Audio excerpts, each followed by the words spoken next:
Puncak acara peringatan Hari Guru Nasional atau HGN dan HUT Persatuan Guru Republik Indonesia PGRI ke-76 tahun 2021, pemerintah Kota Pekalongan melalui Dinas Pendidikan bekerja sama dengan PGRI memberikan apresiasi kepada para guru yang telah berpartisipasi dalam rangkaian Lomba HGN dan HUT PGRI berlangsung di Hotel Khas Pekalongan Kamis 25 November.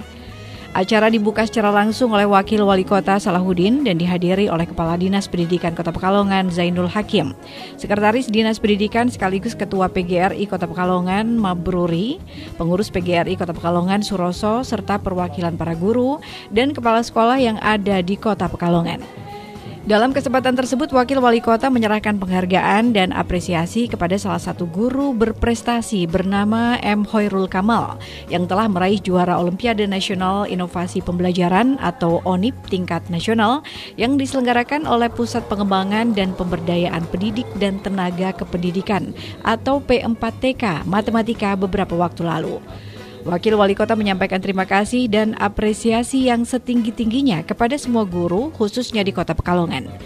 Di tengah berbagai keterbatasan di era pandemi ini, para guru tetap bisa berkarya dan terus berinovasi, melangsungkan kegiatan belajar mengajar baik secara online maupun offline secara terbatas. Dalam momentum tersebut, ia juga berpesan agar PGRI sebagai wadah organisasi guru bisa memotivasi para guru untuk merefresh kembali peran guru sebagai figur yang digugu lan ditiru. Peringatan Hari Guru Nasional sekaligus HUT PGRI ke-76 tersebut disemarakan dengan berbagai rangkaian kegiatan. Di antaranya upacara, pelatihan penulisan best practice, lomba penulisan best practice, seminar pendidikan, pentas keroncong, lalu launching program Move In hingga memberikan penghargaan kepada guru-guru berprestasi. Dijelaskan Kepala Dindik Zainul Hakim, Dinas Pendidikan bersama PGRI akan melakukan pemberdayaan dan penyesuaian terhadap permasalahan yang dihadapi Kota Pekalongan. Salah satunya dengan merumuskan muatan lokal atau MULOK bagi jenjang pendidikan mengenai pengenalan mitigasi dan adaptasi lingkungan hidup sekitar. Ditambahkan Ketua PGRI bahwa situasi pandemi COVID-19 memang awalnya dirasa sulit bagi para guru. Namun perlahan dilakukan pembenahan dan melakukan upaya penyesuaian dengan aturan pemerintah yang telah ditetapkan, termasuk penyelenggaraan pembelajaran tatap muka atau PTM terbatas. Oleh karena itu pihaknya mengajak para guru agar tetap bisa memberikan hak belajar peserta didik dengan penyesuaian aturan-aturan yang ada. Assalamualaikum warahmatullahi wabarakatuh. Senang sekali saya Ilma Gustiana dapat kembali hadir menjumpai Anda dalam program Expose Lebih Dekat, Lebih Santai. Nah, seperti kita ketahui bahwa tepat pada hari ini, tanggal 25 November 2021, Indonesia sedang memperingati Hari Guru Nasional yang ke-76. Pada pagi tadi, upacara peringatan digelar di halaman kantor Kementerian Pendidikan, Kebudayaan, Riset, dan Teknologi, Senayan, Jakarta. Peringatan ini merupakan bentuk rasa hormat dan terima kasih kepada para pendidik Indonesia. Menanggapi hal tersebut, Expose episode kali ini akan membahas mengenai Hari Guru Nasional dengan tema Bergerak dengan Hati, Pulihkan Pendidikan. Sudah hadir bersama kami kedua narasumber, ada Bapak Mabruri selaku Ketua PGRI sekaligus Sekdin Dinas Pendidikan Kota Pekalongan. Assalamualaikum Bapak. Waalaikumsalam. Apa kabar Pak? Baik. Agak capek, banyak kegiatan ya Pak ya. Hari Kamis luar biasa. Lalu selanjutnya ada Bapak Bandaya selaku Sekretaris PGRI sekaligus Guru SMP Negeri 2 Pekalongan. Assalamualaikum Bapak Bandaya ya panggilannya ya. Apa kabar Pak? Waalaikumsalam warahmatullahi wabarakatuh. Kabar baik, selalu gembira karena ini kita berulang tahun. Alhamdulillah, sedang hari ulang tahun jadi harus selalu gembira ya Pak ya. Oke, nah ini mengenai Hari Guru Nasional ini sedang berulang tahun. Ini saya pengen tahu nih, Bapak Bandaya ini sudah berapa lama sih menjadi guru? Ya, terima kasih. Saya menjadi guru sejak tahun 1991. Berarti kalau sampai sekarang berarti sudah berapa ya? 91 berarti ini 2021. 20 tahun. Loh ya, 21 tambah 9. Ya. 30 tahun? Iya, sudah. Luar biasa loh. Iya, 91 saya jadi guru di Kota Pekalongan. 30 tahun menjadi guru di Kota Pekalongan. Guru apa Pak kalau boleh tahu? Saya guru IPA. Guru IPA. Iya. Wah, saya juga dulu IPA loh Pak. Iya. Kalau Bapak sebagai Saya menjadi guru sejak Maret 1993. oh duluan bawahannya ya? Ya. Usianya juga Duluan lahirnya saya. duluan, Pak Bantu, Oh, kirain seumuran loh. ya. Kemudian tahun 2013 itu masuk di struktural di Dinas Pendidikan. Oke. Ya, jadi berapa tahun ya menjadi guru? Kalau menjadi gurunya betulan ya dari 93 sampai 2003 karena 2003 saya menjadi kepala sekolah. Ya, Itu betulan, yang nggak betulannya. ya ketika jadi kepala sekolah kan ngajarnya cuma 8 jam Ya, ya, benar. selebihnya menjadi kepala sekolah. Dan total tidak mengajar itu tahun 2013 itu di kantor. Oke. Di Dinas Pendidikan selama 7 tahun, kemudian di Diskominfo itu 2 tahun, dan kemarin per September kembali ke Dinas Pendidikan. Oke, Ya. berarti lika-likunya cukup panjang juga ya Pak ya? Panjang ya, panjang betul. Berarti dari tahun 93 hingga 2003 menjadi guru, paling tidak 10 tahun ya Pak ya? 10 tahun, jadi 10 tahun lalu ke Dinas Pendidikan, berlanjut ke Dinkominfo dan kembali lagi ke Dinas Pendidikan. betul. Tapi saya pengen tahu ini suka dukanya menjadi guru itu seperti apa sih Pak selama 10 tahun pengalaman? Ya, sebagai manusia, guru kan juga manusia Ya. ya.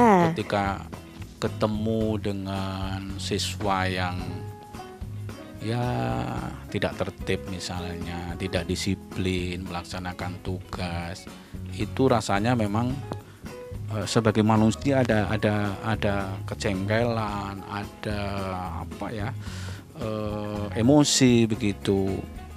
Tapi kalau sudah libur selama 1 minggu, 2 minggu, kangen juga. Kangen. Kangen juga ya. Tapi saya selalu pegang filosofinya Pak Kiai Haji yang dari Rembang yang sedo di Mekah itu. Ketika kita berhadapan dengan peserta didik yang menjengkelkan, terkadang kita itu emosional. Tapi cobalah kita ingat bahwa di akhirat kelak nanti bisa jadi siswa itu akan menarik tangan kita ke surganya Allah. Amin. Amin. Jadi kadang-kadang kita tidak tahu bahwa anak-anak yang nilainya jelek, anak tidak disiplin, memang potensinya belum muncul pada saat itu ya. Ternyata di kemudian hari malah justru menjadi orang yang sukses. Jadi sekali lagi guru jangan menjustifikasi siswa begitu. Itu suka dukanya Mbak. Ya. Oke, luar biasa. Nah, itu menandakan bahwa memang sebagai guru juga tidak boleh memandang rendah siswanya ya, Ya, walaupun siswa ini terlihat mungkin kurang disiplin, kurang pintar atau apapun itu harus bertindak sama juga seperti siswa Iya. yang lainnya ya Pak ya. Ya, setuju. Oke, itu pengalaman 10 tahunnya. Kalau pengalaman dari 30 tahunnya Pak Banda ya gimana? Iya, terima kasih. Sangat senang sekali karena saya ngajar 30 tahun yang lalu. Sekarang siswa-siswa saya itu sudah berkeluarga, sudah ada yang jadi pejabat, sudah ada yang bekerja lah. Kita itu sangat bangga sekali kalau di suatu tempat ketemu dengan mantan-mantan siswa kita, akhirnya menyapa, halo Pak Bandoyo, ini siapa ini? Oh inilah cerita. Itu membuat seorang guru itu sangat senangnya bukan main. Walaupun cuma disapa, akhirnya nanti kita ingat, oh dulu kamu sekolahnya, kebetulan sih saya itu sudah pindah 3 sekolahan. Yang pertama di SMP 11, yang kedua di SMP 8, dan yang saat ini saya di SMP 2. Jadi kadang-kadang tanya, dulu dari SMP mana? Oh SMP 11 Pak. Oh iya SMP 11. Akhirnya cerita. Iya. Udah pada lupa ya. Jadi Saking kita sangat banyaknya. sangat senang sekali dengan profesi seperti ini. Kalau dukanya sih bagi saya malah seperti nggak ada. Wow. Ya, dukanya itu nggak ada. Karena apa?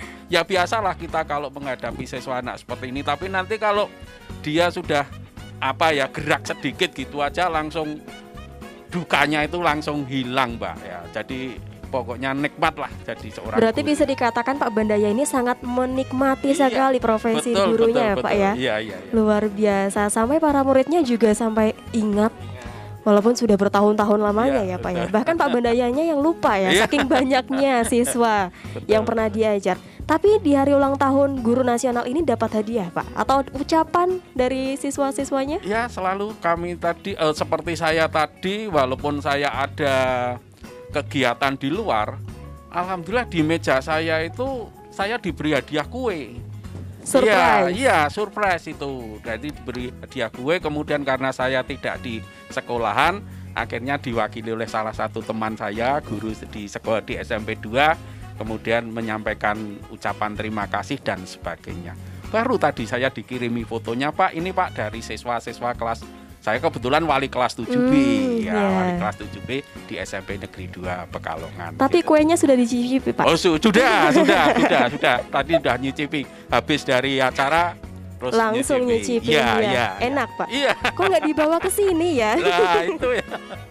Kalau saya malah nggak dapat apa-apain. Iya.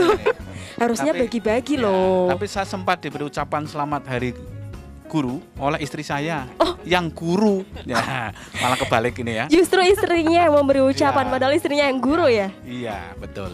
Oke, nah ini saya pengen tahu nih makna Hari Guru Nasional bagi seorang Bapak Mabruri ini seperti apa sih Pak? Ya. Kalau Hari Guru Nasional ini kan mulai resmi diperingati berdasarkan Kepres ya 78 tahun 1994. Ini merupakan bentuk penghargaan pemerintah kepada para guru yang telah berjasa terhadap pembangunan mencerdaskan sumber daya manusia.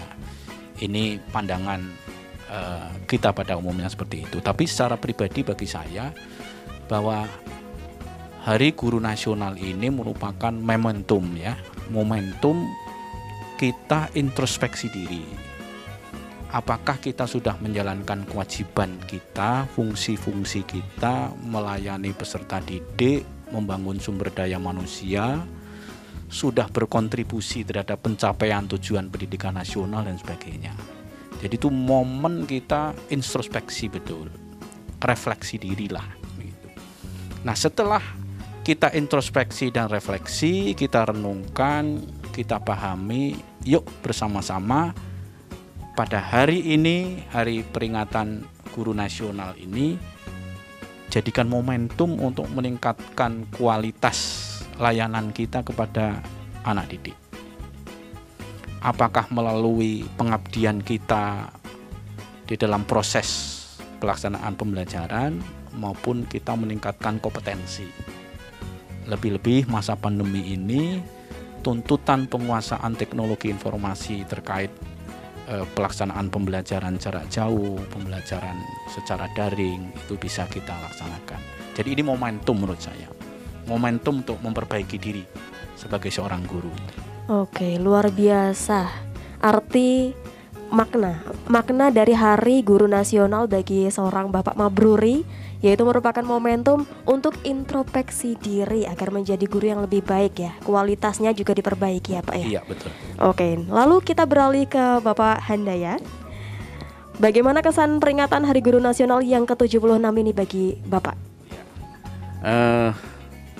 Sangat begitu mendalam, apalagi di dalam peringatan ini kita menyanyikan lagu himne guru.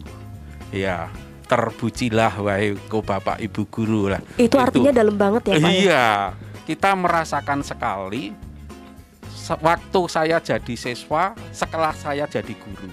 Waktu saya jadi siswa itu himne itu seakan ya biasa saja gitu. Tapi setelah kita jadi guru itu Masya Allah begitu terenyuh mendengarkan lagu tersebut gitu. Jadi kesan kami pokoknya sangat luar biasa untuk hari ulang tahun ini ya. Hari ulang tahun ini, dan yang hebat lagi alhamdulillah beberapa hari hujan terus.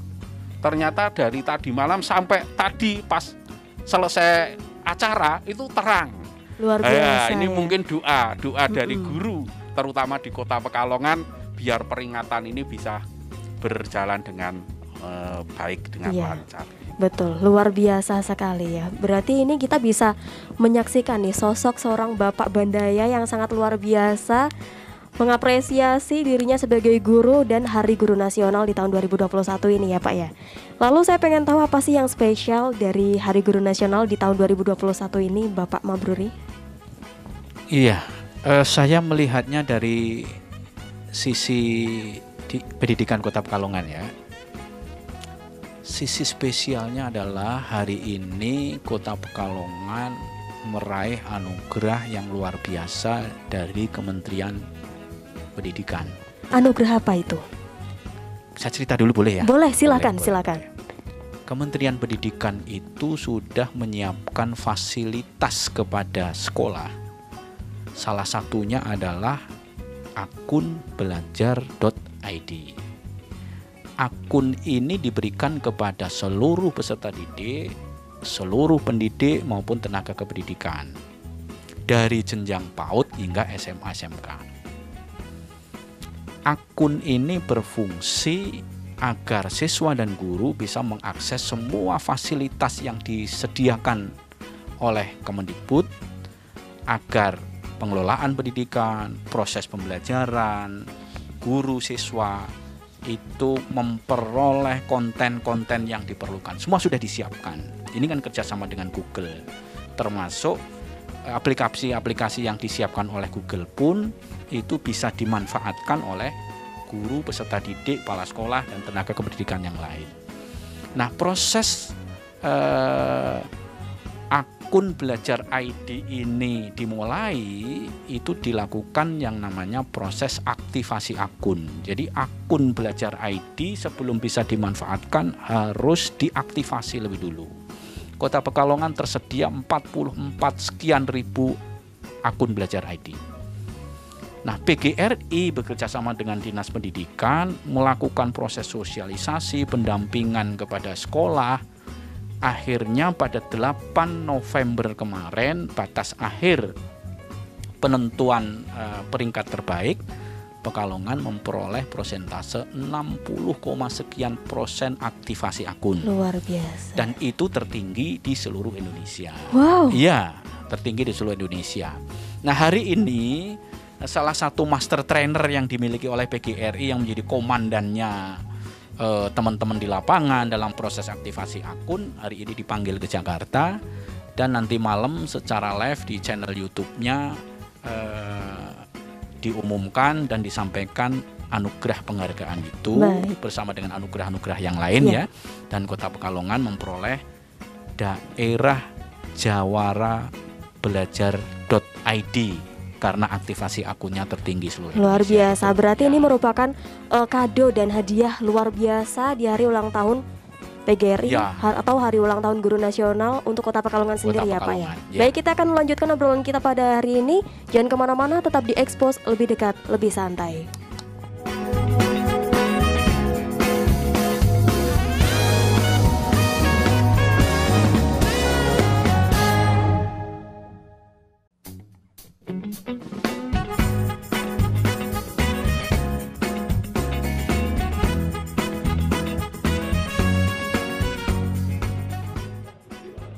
Sebagai rangkaian Hari Guru Nasional dan HUT ke-76 Persatuan Guru Republik Indonesia atau PGRI Kota Pekalongan tahun 2021 dan juga guna menampung aspirasi dari para pemangku kepentingan terkait program PGRI Piloting Sekolah Cerdas, PGRI Kota Pekalongan menyelenggarakan seminar Smart School yang berlangsung di ruang Jetayu Seda Kota Pekalongan belum lama ini.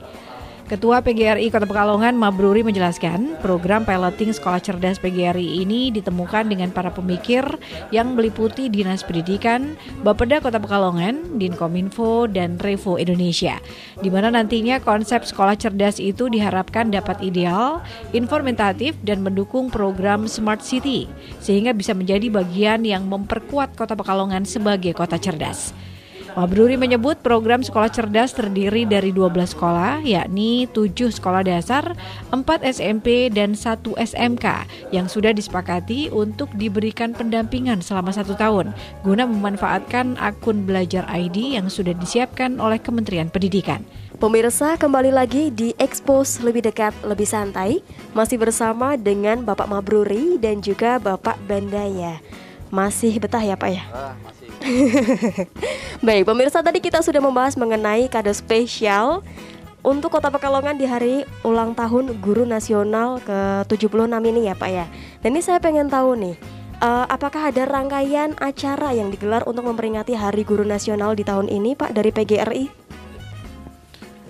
Kalau untuk yang Hari Guru Nasional, memang karena situasinya pandemi seperti ini sehingga tidak menyelenggarakan upacara yang melibatkan banyak orang. Tetapi Dinas Pendidikan bekerja sama dengan PGRI itu menyelenggarakan rangkaian acara. Pertama, pelatihan penulisan best practice. Best practice itu pengalaman terbaik yang sudah pernah dilakukan oleh guru, kemudian ditulis dalam sebuah buku. Itu pelatihan. Diikuti oleh 700 guru secara online. Kemudian Kota Pekalongan? Ada dari luar juga. Oke. Ya. Kemudian kita melaksanakan kegiatan lomba penulisan best practice. Jadi dilatih dulu. Ada pelatihannya, ada lombanya juga. Ya. Kemudian kita mengadakan seminar kemarin yang membuka Bu Sekda. Seminarnya adalah Smart School dalam kerangka Smart City. Keikutsertaan kita di lomba-lomba tingkat pusat, guru limpik, kemudian lomba di PGRI Jawa Tengah. Ada 6 cabang lomba yang kita ikuti, ada solo song, ada senam, ada guru inspiratif, ada tari, ada sekolah inspiratif juga. Kemudian tadi kita menyelenggarakan puncak acara HGN dan HUT PGRI juga bekerja sama dengan Dinas Pendidikan, karena memang beberapa aspek disupport oleh Dinas Pendidikan. Pada kesempatan itu PGRI memberikan penghargaan kepada guru yang menurut pandangan kita punya kontribusi besar. Kemudian memberikan hadiah lomba, memberikan cindramata kepada guru yang sudah berprestasi. Itu ada guru yang memperoleh medali perak Olimpiade Matematik ya, tingkat nasional. Luar biasa ya prestasinya. Luar biasa, masih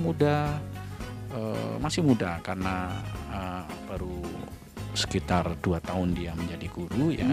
Tapi semangatnya tinggi sehingga dia ikut Olimpiade Guru Matematika, dan itu lintas jenjang. Jadi boleh guru SD, boleh guru SMP, boleh guru SMP. Yeah.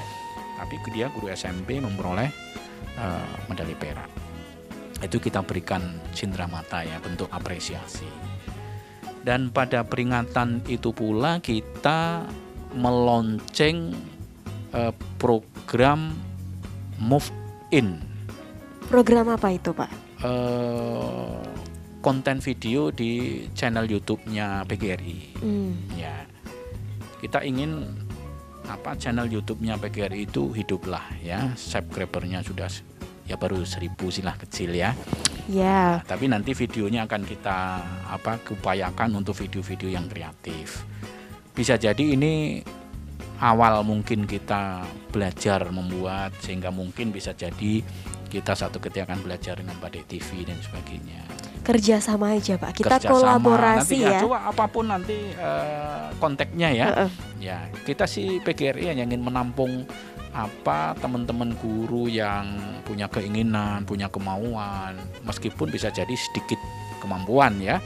Tapi yang penting niat baiknya aja dulu, ada kemauan, yuk kita fasilitasi. PGRI memfasilitasi itu. Nah, tadi sudah kita launching ya. Lalu yang mungkin kegiatannya agak besar itu penandatanganan perjanjian kerjasama piloting sekolah cerdas. Sekolah cerdas. Sekolah cerdas. Jadi akun belajar yang sudah diaktifkan itu nantinya harus dimanfaatkan atau diimplementasikan. Nah, selama ini Kementerian Pendidikan sudah melatih orang-orang untuk bisa menularkan, tapi belum masif. PGRI bertindak. Kita sudah melatih 4.000 guru secara online. 4.000 guru, Pak? Guru secara wow, online. Banyak Kalau sekali pesertanya yang Kota Pekalongan itu 800 orang, jadi sekitar 60%, baru 60%. Tapi yang 3.400 sekian itu seluruh Indonesia karena memang itu program kementerian, ya kan? Tetapi kami yang menyelenggarakan itu 4.000 itu. Nah, pada tahun 2022 program yang Kemendikbud mulai menggarap akun belajar yang sudah aktif itu bisa dimanfaatkan. Nah, apa peran PGRI? PGRI kerjasama dengan Dinas Pendidikan, kami punya 42 master trainer yang sudah dilatih oleh Google. Kita terjunkan ke sekolah-sekolah yang berminat untuk didampingi. Ada 12 sekolah yang berminat. Tadi perjanjian kerjasamanya sudah kita lakukan. Selama 1 tahun, master trainer kami akan mendampingi sekolah itu untuk melakukan proses pemanfaatan aktivasi akun belajar itu sehingga bisa diimplementasikan. Nanti sekolah yang lain bisa ikut pengimbasan di sekolah piloting. Itu Mbak rangkaian luar biasa PGRI. Banyak sekali rangkaian acara yang digelar untuk memperingati Hari Guru Nasional tahun 2021 di Kota Pekalongan ya Pak ya.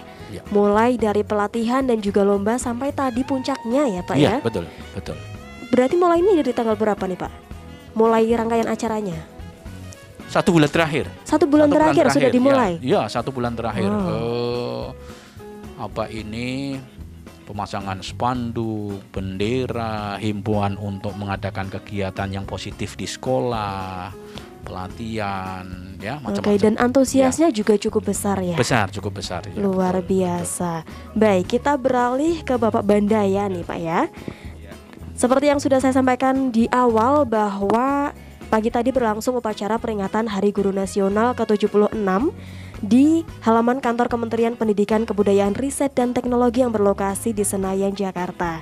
Dalam upacara tersebut, Mendikbud Ristek Bapak Nadiem Makarim berpidato dan salah satu kalimatnya menyebutkan bahwa guru Indonesia menginginkan perubahan. Guru Indonesia menginginkan kesempatan yang adil untuk mencapai kesejahteraan manusiawi. Dari kacamata seorang Bapak Bandaya, ini perubahan seperti apa sih Pak yang dimaksud? Iya, terima kasih. Jadi perubahan yang dimaksud itu sebenarnya bahwa Bapak Ibu guru itu jangan cuma monoton mengajarnya. Ya, yang dinamakan dengan istilah merdeka belajar seperti itu.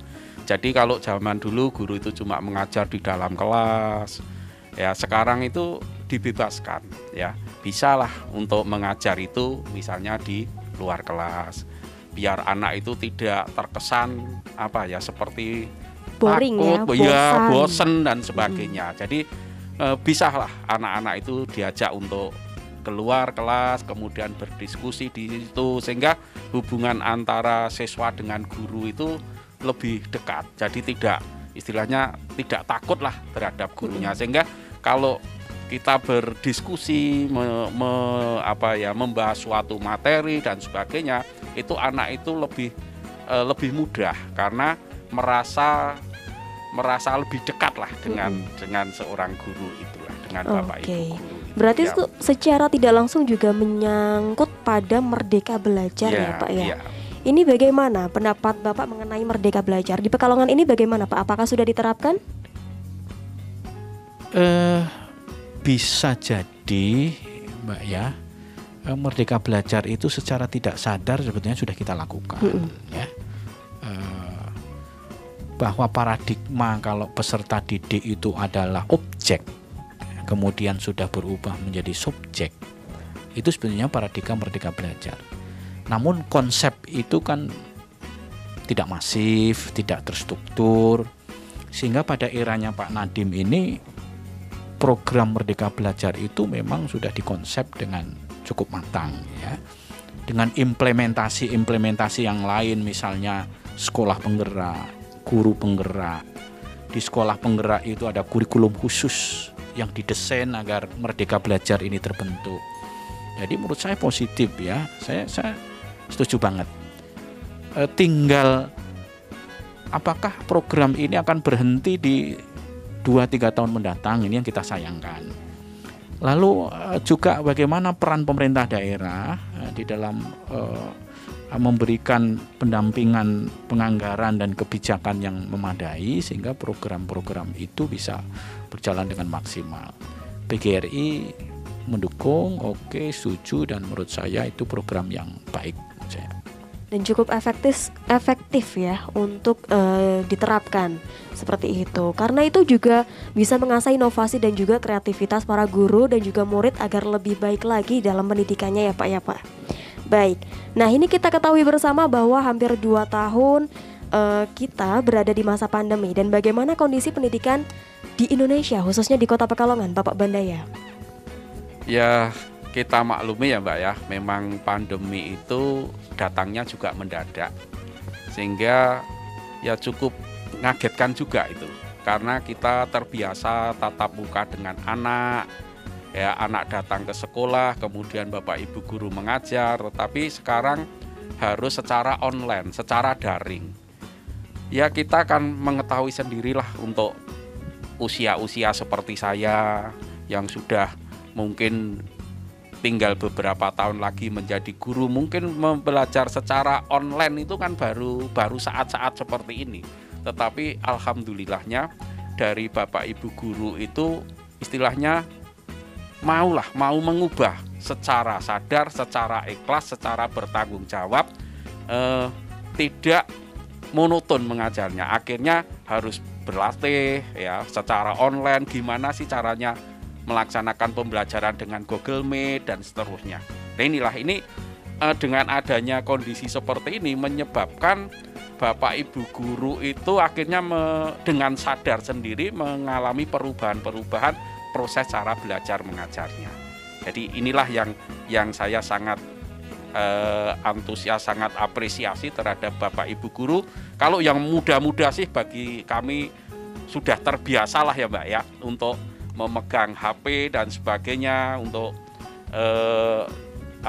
sekarang ini seperti IT yang kuat seperti. Tapi bagi Bapak Ibu guru itu ternyata walaupun ya sudah senior tapi semangat untuk belajar IT itu sangat tinggi sekali. Itu salah satu hikmah dengan adanya ya pandemi ini, walaupun kami juga mengucapkan ikut berbelasungkawa karena gimana ya, ada teman-teman kami yang akhirnya meninggal dunia karena kena COVID, nah, maupun siswa-siswa kami, orang tua itu kami selaku organisasi ya ikut berbelasungkawa seperti itu. Tapi dari segi positifnya yaitu Bapak Ibu guru yang biasanya itu kurang begitu antusias terhadap perubahan, nah dengan adanya pandemi ini akhirnya Bapak Ibu guru itu sekarang sudah melek lah terhadap teknologi seperti biasa. itu. Ya. Berarti bisa kita simpulkan bahwa pandemi ini membawa suka dan duka,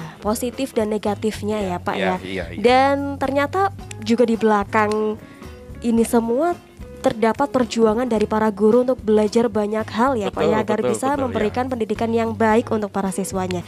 Ini melihat perjuangan dari para guru. Nambah sedikit boleh? Boleh, silakan. Boleh ya. Tadi dari sisi guru ya. Kalau dari sisi secara umum sebenarnya seiring dengan membaiknya kondisi pandemi COVID ini di Kota Pekalongan, kemudian prioritas pemerintah vaksinasi kepada pendidik tenaga kependidikan, maka kita sudah mulai dari sosialisasi, uji coba, simulasi, PTM terbatas. PTM terbatas ini baru 2 jam dalam 1 minggu peserta didik setiap kali tatap muka, tapi ini sudah akan mulai diperpanjang durasi belajarnya menjadi sekitar 4 jam. Jadi insya Allah kondisinya makin membaik. Ini harus kita pertahankan. Yang di Nataru ini kan bahaya ya, maka kita memang mencoba untuk yuk rem bareng-bareng supaya ledakan COVID ini tidak memperburuk proses belajar mengajar di sekolah. Nah, baik, luar biasa. Nanti kita akan lanjutkan obrolan kita pada hari ini. Jangan kemana-mana pemirsa, tetap di Expose, lebih dekat, lebih santai.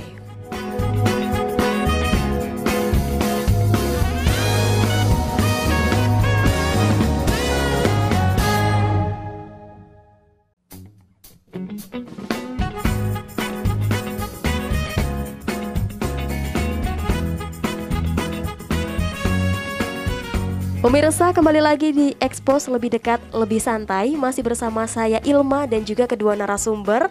Ada Bapak Mabruri dan juga Bapak Bandaya.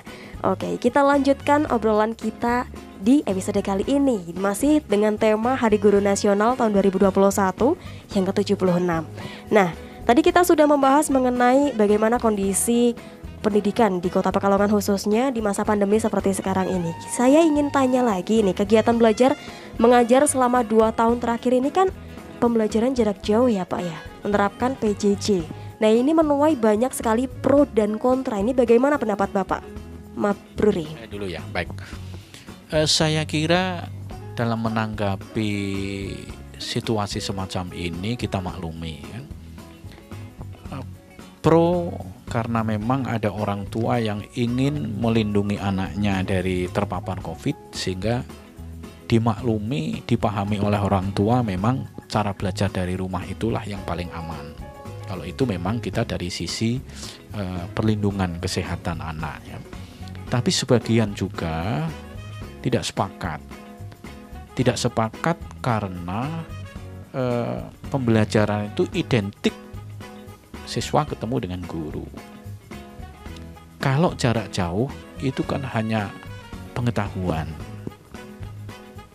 keterampilan dan sikapnya tidak tergarap dengan baik, sehingga ada ahli yang mengatakan learning loss, tapi kalau saya cenderung ke education loss, jadi pendidikannya yang menjadi tidak tersentuh, hanya masalah materi pelajaran saja.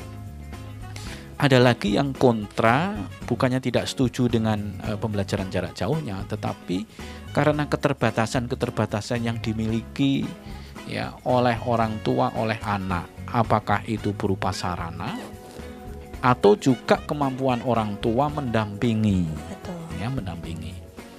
Nah, kami memahami itu semua. Oleh karena itu, kami berupaya kepada para guru, ayo kita akomodir, cari peluang-peluang apa yang bisa kita lakukan agar pro kontra itu tidak lagi menjadi sebuah penghalang, tapi pro kontra itu menjadi sebuah pemacu kita untuk mencari terobosan-terobosan.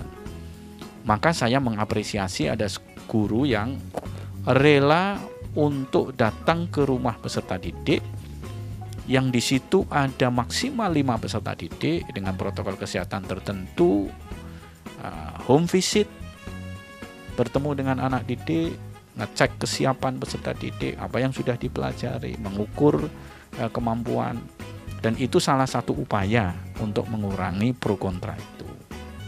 Jadi kita menanggapinya wajar, tapi kita selalu berusaha agar pro kontra itu, kontranya terutama ya, tidak menjadi penghalang kita untuk melaksanakan tugas. Oke, berarti tetap mencari jalan keluar terbaik ya Pak ya. Betul. Betul. Kalau dari kacamata Pak Bandaya nih, selaku pelakunya nih, guru, ini bagaimana Pak? Ya, seperti yang disampaikan tadi, untuk masalah pro dan kontra itu memang sudah hal yang wajar. Nah, kita berharaplah, mari kita kita bicarakan bersama-sama. Sebenarnya kita itu enaknya seperti apa atau jalan tengahnya seperti apa. Di situ juga ada yang namanya komite sekolah ya Mbak ya. Nah, melalui perwakilan komite itu bisa kita berdiskusi untuk untuk kegiatan pembelajaran ini supaya tidak membosankan dan sebagainya, sehingga segera anak itu bisa lebih mendekat, lebih mengenal, lebih memahami apa yang disampaikan oleh Bapak Ibu guru karena kondisi yang pandemi seperti ini. Jadi kita menerima masukan-masukan, apalagi kami dari organisasi seperti tahun kemarin, supaya anak itu tetap bisa pembelajaran secara langsung kan, dari Batik TV juga menyiarkan pembelajaran cara langsung itu, Mbak. Digital. Iya, itu kan salah satu Upaya. upaya dari organisasi biar anak itu juga tidak ketinggalan ya, tidak terlalu ketinggalan terhadap pelajaran-pelajaran dan bisa lebih memotivasi,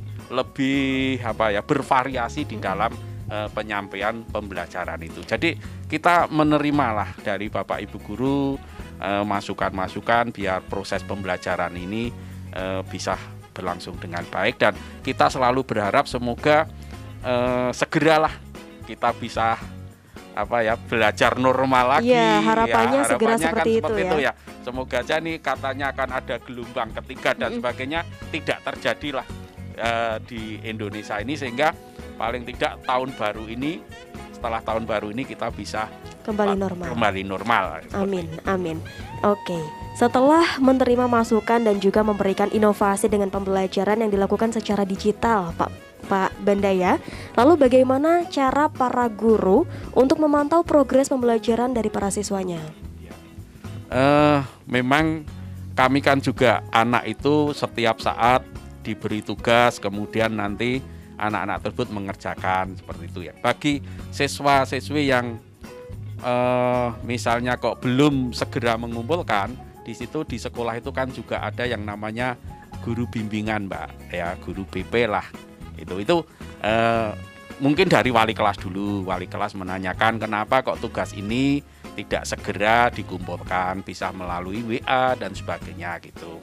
Nah, nanti kalau memang terpaksa kok belum segera mengumpulkan, itu bisa kita mendatangi ke rumah, kemudian menanyakan kendala-kendala apa. Misalnya kalau kendalanya di situ kok jaringan tidak ada, atau jaringannya yang katakanlah misalnya seperti lemot ya, Mbak ya, tidak bagus lah, itu bisa datang ke sekolahan untuk mengerjakan di sekolahan walaupun dengan tetap protokol kesehatan. Atau misalnya kok tidak memiliki HP, itu seperti di sekolah juga ada yang meminjami untuk dikerjakan di sekolah. Di situ ada jaringan internetnya, dikerjakan di sekolah. Jadi beberapa cara agar anak tersebut itu tetap mengerjakan atau tugas-tugas dari sekolah yang diberikan oleh Bapak Ibu guru itu bisa dikerjakan. Jadi tidak akan langsung ini enggak mengerjakan terus dibiarkan saja. Oke, berarti masih tetap ada pemantauan dan juga pendampingan yang dilakukan kepada para siswa dari guru-guru ya, Pak? Iya. Oke, nah ini setelah sebelumnya full menjalankan pembelajaran secara jarak jauh, dan kini mulai sedikit demi sedikit ya, Pak ya, kita menerapkan pembelajaran tatap muka. Ini bagaimana kondisi pendidikan di sekolah baik dari sisi pengajar maupun murid? Proses adaptasi seperti apa yang dilakukan? Semuanya kan dimulai, Mbak, dari pertama ada simulasi dulu, untuk kemudian setelah simulasi ada pembelajaran terbatas. Jadi anak tersebut juga dilatih, Mbak, dari awal datangnya ke sekolahan itu harus cuci tangan dulu, diukur suhunya ya, Mbak ya. Kemudian nanti masuk ke kelas-kelas, kemudian proses pembelajaran di mana dalam satu kelas tersebut cuma berisi 50%. Jadi misalnya kalau dalam satu kelas itu kalau di SMP itu 32, berarti cuma 18 ya. Mejanya juga diatur supaya social distancing-nya juga terjaga. Kemudian anak-anak tersebut selama 2 jam cuma di dalam kelas, Mbak, di dalam kelas. Kemudian tidak ada waktu istirahat, makan, misalnya jajanan, minum harus bawa dari rumah sendiri. Kemudian berangkat juga diantar, pulangnya juga dijemput, sehingga jangan sampai nanti di sekolah sudah betul-betul dijaga protokol kesehatannya sudah rapi, tapi nanti di jalan naik kendaraan umum dan sebagainya bisa juga akan terkontaminasi. Berarti walaupun sudah menerapkan sedikit demi sedikit pembelajaran tatap muka, tapi masih tetap harus dengan protokol kesehatan yang sangat ketat ya, Pak ya. Iya. Oke, kita beralih ke Pak Mabruri. Ini mengenai tema bergerak dengan hati, pulihkan pendidikan. Langkah seperti apa sih, Pak, yang dilakukan para guru khususnya di Kota Pekalongan untuk memulihkan pendidikan? Iya. Jadi situasi pandemi yang seperti ini memang menguras pikiran, menguras tenaga, menguras emosi, keterbatasan yang dimiliki oleh semua pihak. Guru sekolah tidak siap dengan kondisi semacam ini. Maka untuk bisa menjadi orang yang survive, tangguh, sabar, itu harus pakai hati, ya, harus pakai hati. Akal saja tidak bisa, tapi harus hati, harus selalu perenungan begitu. Di mana tugas-tugas kita itu adalah mengantarkan anak didik kita memiliki karakter yang baik, karakter yang diharapkan begitu. Sehingga sekali lagi bicara dengan hati, ya. Perubahan itu harus kita mulai dengan hati, dengan niat, dengan pikiran yang sehat begitu. Nah, kalau kemudian kita berharap perubahan itu terjadi, yang dimaksud adalah perubahan di mana kondisi pandemi ini menjadi sebuah kebiasaan baru yang harus kita laksanakan. Kita tidak akan bisa lepas dari kondisi ini seperti normal sebelum masa pandemi. Tapi kita harus hadapi ini menjadi sebuah kebiasaan baru, maka perlu ada perubahan.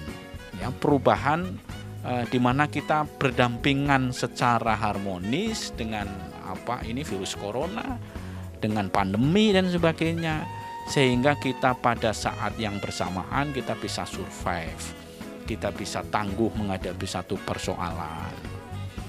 Dan untuk bisa menuju perubahan itu saya kira peran guru banyak sekali. Pertama, jadilah guru teladan yang baik, yang digugu dan ditiru, karena semua perilakunya itu akan dilihat oleh peserta didik.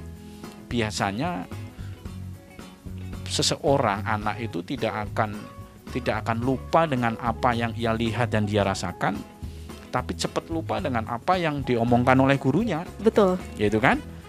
Karena itu sebaiknya guru lebih banyak menunjukkan menjadi role model bagi peserta didik, lebih banyak menunjukkan perilaku positif, kebiasaan-kebiasaan yang positif daripada hanya mengingatkan, menegur dan sebagainya. Saya kira itu keteladanan. Yang kedua adalah penerapan protokol kesehatan. Tanamkan pemahaman kepada anak, contoh-contoh supaya kita selalu menjaga protokol kesehatan dan memberikan contoh-contoh bagaimana kita new normal dalam artian dalam konteks pandemi seperti ini. Itu pandangan saya begitu, Mbak. Oke, seperti yang dikatakan Pak Mabruri tadi juga bahwa guru ini harus bisa menjadi role model yang patut dicontoh ya. Seperti orang Jawa bilang, guru itu digugu dan ditiru gitu ya. Nah, ini seperti apa sih Pak sosok guru yang patut ditiru oleh para siswanya? Saya lemparkan Pak Bandoyo dulu. Oh boleh ya? Pak Bandoyo silakan Pak. Istilahnya seperti yang disampaikan tadi, kita menjadi role model lah ya. Memang apa yang menjadi kegiatan ataupun gerak spontan kita itu biasanya anak itu akan mengenang terus seperti itu. Jadi saya harapkan ya Bapak Ibu guru, marilah kita menjadi model lah. Misalnya kalau misalnya ada kerja bakti dan sebagainya, ya kita ikut. Nggak cuma itu. Nyuruh ya. Nah itu kan sudah menjadi suatu role model ya. Saya kira hal-hal yang kecil dari hal yang kecil seperti itu bisa nanti anak itu akan terkenang selama-lamanya bahwa ternyata Bapak Ibu guru juga ikut memberi contoh seperti itu. Oke, baik. Nah, seperti kita ketahui nih Pak, bahwa setiap anak ini kan memiliki kelebihan dan kekurangannya masing-masing. Nah, ini bagaimana para guru membangun dan meningkatkan kapasitas dari setiap siswanya, Pak Bandoyo? Ya, kita selaku guru tidak harus bisa memaksakan. Jadi biarlah anak tersebut untuk berkembang sesuai dengan bakatnya. Makalah di sekolah itu kan juga ada yang namanya ekstrakurikuler, Mbak. Jadi ekstrakurikuler itu untuk menyalurkan bakat dari siswa sesuai dengan keinginannya. Jadi seperti itu. Oke, luar biasa. Terakhir saya pengen tahu ada pesan-pesan yang ingin disampaikan di peringatan Hari Guru Nasional ini, Pak Mabruri, silakan. Ya, terima kasih. Pesan kepada guru yang pertama adalah, sekali lagi ini adalah momentum untuk mengoreksi diri kita. Yuk kita koreksi diri kita secara jujur, secara objektif. Kemudian ayo kita perbaiki bersama melalui berbagai aktivitas yang positif sehingga kelemahan-kelemahan yang ada pada guru itu segera kita perbaiki. Yang kedua, prioritaskan hak anak untuk memperoleh pendidikan atau untuk belajar. Jadi meskipun situasi pandemi ini sulit bagi guru, lakukan upaya yang terbaik agar hak anak itu tidak berkurang sedikit pun. Itu pesan yang kami sampaikan kepada para guru. Tapi kami juga dari organisasi ya, ingin sekali kami mohon kepada pemerintah, baik pemerintah pusat maupun pemerintah daerah, kebutuhan akan guru ini cukup besar. Karena itu mohonlah kepada pemerintah untuk membuka peluang formasi ASN di tahun 2022 ini agar kekurangan guru bisa segera terpenuhi dan guru-guru yang sekarang ini menjadi tenaga honorer yang belasan bahkan puluhan tahun itu bisa ditingkatkan kesejahteraannya. Itu harapan dari organisasi ya PGRI. Semoga pemerintah juga segera mendengarkan keluh kesah dari para guru-guru di Indonesia. Dan pemirsa, itu dia Expose episode kali ini. Saksikan terus Expose hanya di Batik TV. Dan sekali lagi saya ingin mengucapkan selamat Hari Guru untuk para guru di Indonesia. Selamat Terima kasih Pak Mabruri dan juga Pak Bandoyo. Terima kasih banyak sudah hadir di sini. Itu dia pemirsa Expose episode kali ini. Saya Ilma Gustiana dan juga Pak Mabruri, Pak Bandoyo pamit. Wassalamualaikum, sampai jumpa. Waalaikumsalam.